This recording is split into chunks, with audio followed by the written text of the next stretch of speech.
Yung pagka-almond bread niya, so firm na firm siya. Firm na firm. Tawag doon. Basta, yun. Ayan. So, yan, ganyan, di ba? So, ang sarap niya. Wow, ang bango. Ito yung almond bread. So, ito po yung ginagamit ng ating mga nakikito diet na tinapay. Kasi nga po, bawal po sa aming kumain ng tinapay na ang ginagamit po ay yung ating regular flour. So, ito po kasi made of almond flour. Kaya nga po tinawag natin na almond bread. Attention passengers, we've now reached our destination. Hello guys! Welcome po sa Buhay Canada!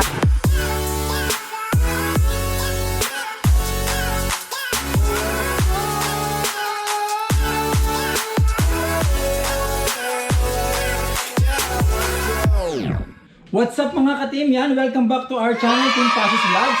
So yan, ngayon po guys, may bago po kami isa-share sa inyong video. So about po ito sa keto diet guys. So magbe-bake po ako ngayon ng keto almond bread. So kasi nga po yan, shout out po sa mga nagki-keto diet dyan. So alam naman po natin na sa mga nagki-keto diet, bawal unang-una po bukod sa rice, bawal po tayong kumain ng ordinary bread. Di po ba? Yan, shout out po sa inyo guys sa mga nagki-keto diet dyan. So ngayon guys, bago ko simulan ito guys, sa mga bago po sa aming channel, sa aming videos, so huwag niyo po kaming kalimutang i-subscribe at i-hit ang aming notification bell, i-like na rin po at mag-comment po kayo para lagi po kayong updated sa aming mga videos na i-upload. So yan guys, bago po ako magsimula sa pagluluto ng keto almond bread, ito lang po yung aking procedure kung paano po niluluto ang keto almond bread. So tayo po kasi may mga kanya-kanya po kayong mga procedure. So ito po yung way kung paano ko po niluluto ang keto almond bread. So guys, samahan nyo ako, simulan natin ang pagluto ng keto almond bread. Tara lang guys!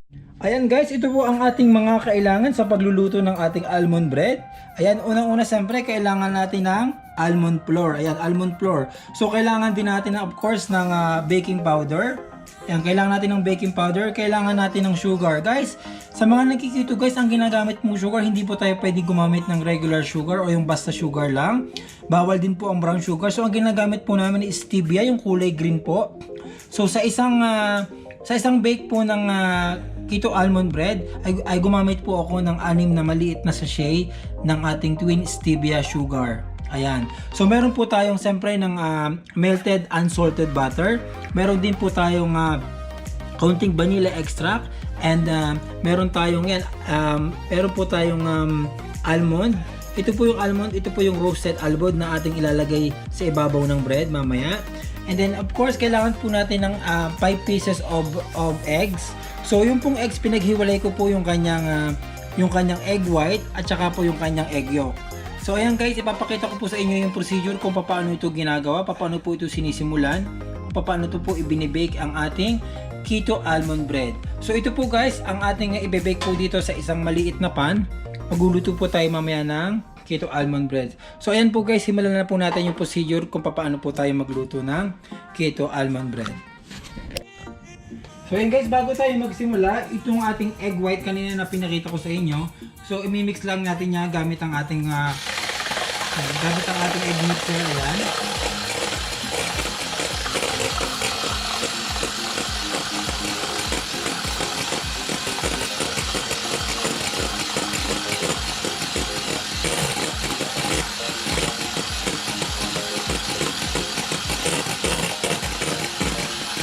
So hintayin natin maging parang siya, parang icing yung ating egg white. Ang kailangan natin yan mamaya yan.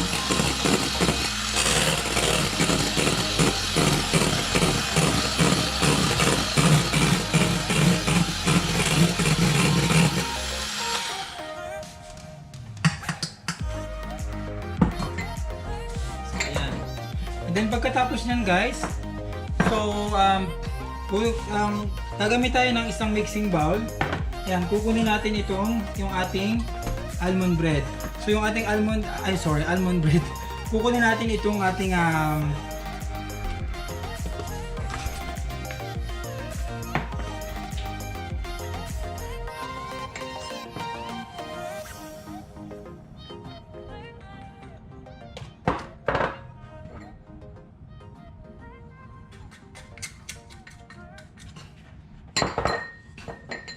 ang paghalo-haluin natin yung mga ingredients natin, yung almond flour natin. So inihalo ko yung almond flour, tapos isinunod ko yung baking powder. Ayan. Tapos etong guys, So itong ating butter. So itong ating butter, ang aking ginagawa sa kanya, so inimix ko siya dito sa iminimix ko siya dito sa may sa ating egg yolk. So yan, pagsasamahin ko siya sa aking egg yolk, saka ko siya ilalagay dito sa almond flour na to. So yan, ilalagay ko siyang ganyan. Ayan. Then ilalagay ko din itong ating vanilla extract. Yan, 2 tablespoons of vanilla extract. And then imimix ko yung ating flour. So hindi na ako gumagamit guys ng ibang equipment pag pang-mix ng ating almond ng ating flour. So ang ginagawa ko, ito na lang spatula yung ginagamit ko. Kasi ang aking lulutuin is konti lang naman, so isang serving lang siya ng ating keto almond bread. Ayan guys. So imimix ko siyang ganyan. Ayan.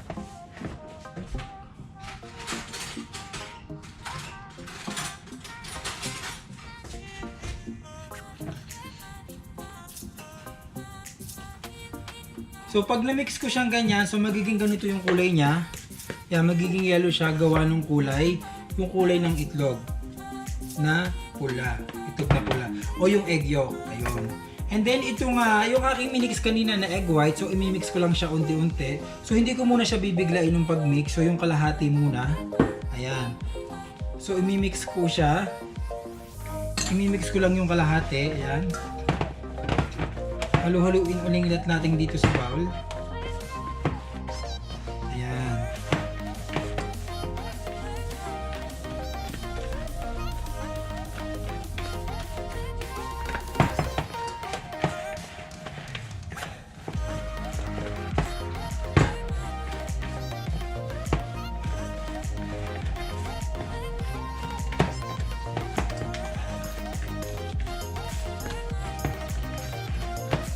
And then, pag na-mix ko na yung kalahati ng ating egg white, isusunod ko pa ulit yung another na kalahati niya. Ayan. So, kailangan well mix yung pagkakahalo ng ating flour at saka yung mga ingredients para maganda yung pagkakaluto ng ating almond bread. Ayan.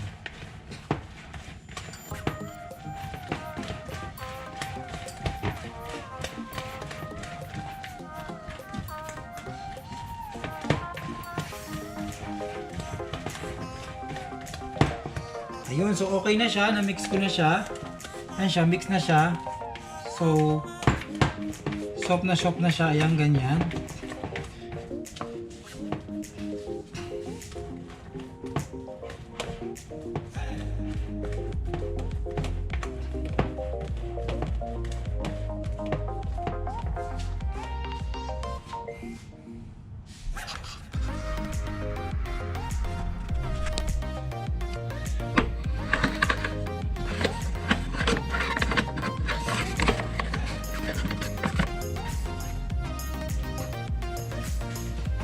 So ayun guys, so pagkatapos nating mag-mix ng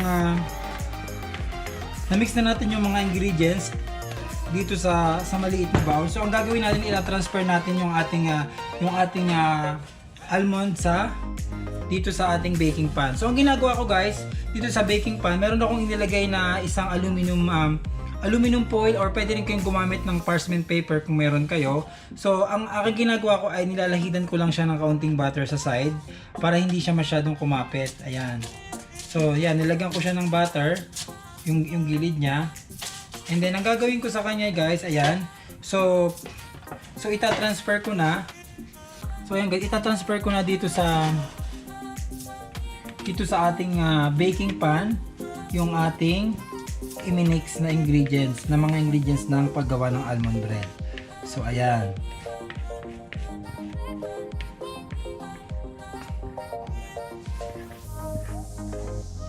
So ayan guys, so ayan. So nalagay ko na diyan yung ating almond, yung ating ginawang almond, mix na siya. Ayan ganyan. So kita nyo siya guys, ayan, i-bake natin siya mamaya.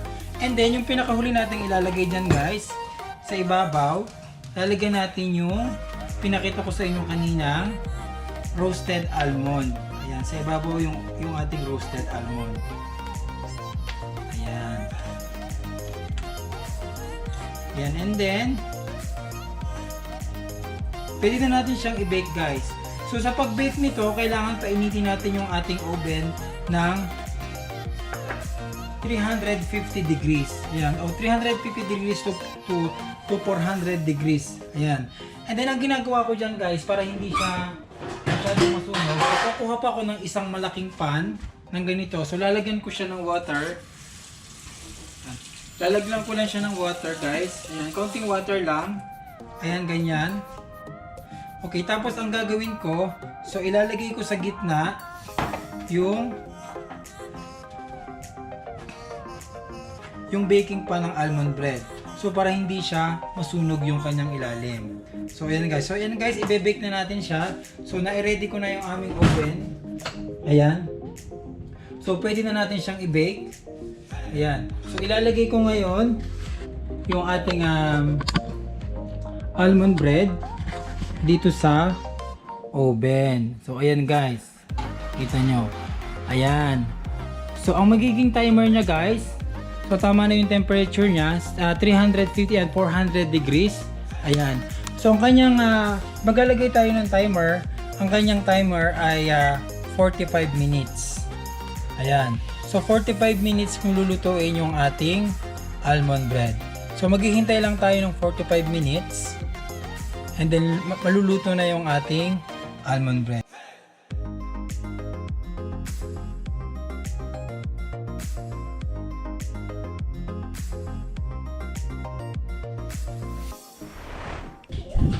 Ayan guys, tapos na po yung ating 45 minutes. So, alisin na natin yung ating almond bread. Ayan, turn off natin itong ating timer. Ayan, okay na. So, ito na po yung ating na-bake na almond bread. Ayan, napakabango po.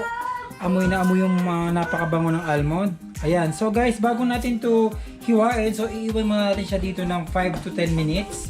Ayan, iwan muna natin ng 5 to 10 minutes bago natin siya slice. And then, ayun, pwede na. Napakasarap niyan sa keto coffee. So ayun guys, wait lang tayo ng 5 to 10 minutes at hihiwain ko yung ating almond bread. Ayun guys, tapos na po yung ating 10 minutes, yan 5 to 10 minutes. So malamig na po yung ating binake na keto almond bread. So ito po yan. So ang gagawin po natin ngayon ay hihiwain po natin siya. Ayan, hihiwain natin siya, lalagyan natin siya dyan. So ayan guys. So kita nyo yung aking nilagay na foil kanina. So safe na safe siya, so hindi siya kumapit dun sa ating baking pan. Kasi nilagyan ko siya ng butter kanina. Ayan. So tanggalin natin itong aluminum foil na ginamit natin kanina. Ayan. Diba sabi ko sa inyo guys, pwede din tayong gumamit ng parchment paper. Para safe siya, hindi sa kumapit. So guys, pag hinihiwa ko yung aking almond bread, so hinihiwa ko siya ng upside down. Kasi medyo malutong kasi yung nasa unahan niya kasi nilagyan natin kanina ng almond, ng roasted almond. So ang gagawin ko sa kanya, ayan, hihiwain ko siya ng ganyan. Ayan. So kita niyo naman yung pagka-almond bread niya. So firm na firm siya. Firm na firm. Tawag doon. Basta yun. Ayan. So yan ganyan, di ba? So ang sarap niya. Wow, ang bango. Ito yung almond bread. So ito po yung ginagamit ng ating mga nakikito diet na tinapay. Kasi nga po, bawal po sa aming kumain ng tinapay na ang ginagamit po ay yung ating regular flour. So ito po kasi made of almond flour. Kaya nga po tinawag natin na almond bread. So ayan guys. So ayan, ready na yung ating almond bread. So ayan, pwede na nating i-serve. Ang masarap dito guys, pwede siyang breakfast, pwede nyo siyang lagyan ng cheese or something. Ayan, masarap siyang partner ng coffee. So ito yun guys, ito na yung ating keto almond bread. Lagi siyang may ka-partner na coffee. Ang sarap niya yan, di ba guys? Ayan siya guys. So sana po ay na-share ko sa inyo ng maayos kung paano po ang paggawa ng keto almond bread. So kung meron kayong mga suggestions or comments na kulang dun sa aking ginawa. So pwede nyo po diyang i-comment down below. Sabihin nyo lang po sa mga nakikito dyan. Actually, pwede po tayong gumamit ng ibang ingredients na i-add natin dun sa keto almond bread. Actually, dati nag-add po ako dyan ng blueberries. Nag-add din ako ng chia seeds. So marami pong variety, marami pong pwedeng magawa dun sa ating almond flour. So ayun guys, maraming salamat po guys sa inyong panonood, sa aking pag-share ng paggawa ng aking keto almond bread, at sana po ay nagustuhan nyo. At ayun lang po guys, abangan nyo po yung aming mga iba pang videos about ketogenic diet, at ituturo po namin sa inyo sa susunod ang paggawa naman kung paano gumawa ng breakfast ng keto diet. So ayun guys, maraming salamat po ulit sa panonood. Unuulit ko po sa inyo, kung bago lang po kayo sa aming channel, huwag niyo pong kalimutang i-like, i-subscribe at i-hit ang aming bell para lagi po kayong updated sa aming mga videos na i-upload. Maraming salamat guys. Bye!